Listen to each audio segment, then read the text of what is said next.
নমস্কার বন্ধুরা, আমি আবার একটা নতুন ভিডিও নিয়ে এসেছি। রবিবার দিন আমি একটু পোলাওয়ের ভিডিও দিচ্ছি।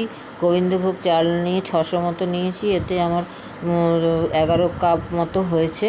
কাপের মাপে জল নিতে হবে, তাই আমি 1.5 কাপ মতো জল নিয়েছি।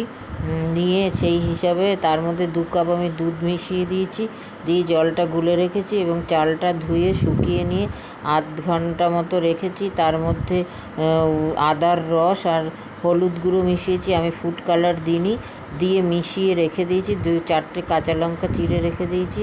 হ্যাঁ, এর মধ্যে খানিকটা ঘিও মাখিয়ে রেখে দিয়েছি। আধ ঘন্টা মাখানোর পর কড়াইয়ে আমি আবার ঘি দিয়েছি। আমি সাদা তেল ব্যবহার করিনি, এর মধ্যে শুধু ঘি দিয়েই করেছি। ঘি দিয়ে তার মধ্যে গোটা গরম মশলা ফোড়ন দিয়েছি, তেজপাতা ফোড়ন দিয়েছি, তার মধ্যে কাজু বাদাম কিশমিশ ফোড়ন দিয়ে আমি আধ ঘন্টা মেখে রাখা চালটাকে দিয়ে ভাজতে থেকেছি। 5 মিনিট ভাজার পর তারপরে আমি নুন মিষ্টি দিয়ে নাড়াচাড়া করে 5 মিনিট বাদে আমি জল, ওই মাপের জলটা দিয়ে দিয়েছি। তারপরে আরও 2-3 মিনিট বাদে ওই 2 কাপ দুধটা মিশিয়ে দিয়েছি, দিয়ে এবার হতে দিয়েছি।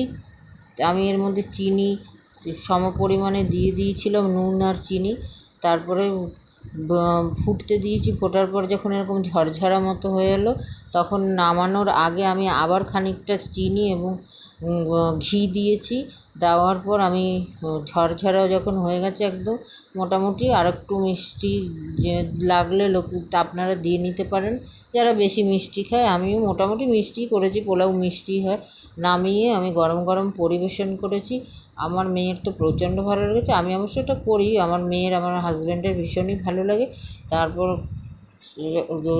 রবিবারের দুপুরে আমি খাসির মাংসও করেছিলাম এর সাথে।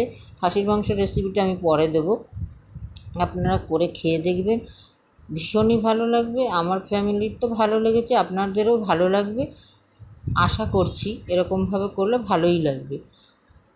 আপনারা আমার চ্যানেলটাকে সাবস্ক্রাইব করবেন, কমেন্ট করবেন, লাইক করবেন, শেয়ার করবেন এবং আমাকে খুব কম সময়ে আপনারা অনেক ভালোবাসা দিয়েছেন এবং আমার চ্যানেলটা দাঁড় করানোর জন্য আপনারা আরও ভালোবাসা দেবেন, এটা আমি আশা করছি।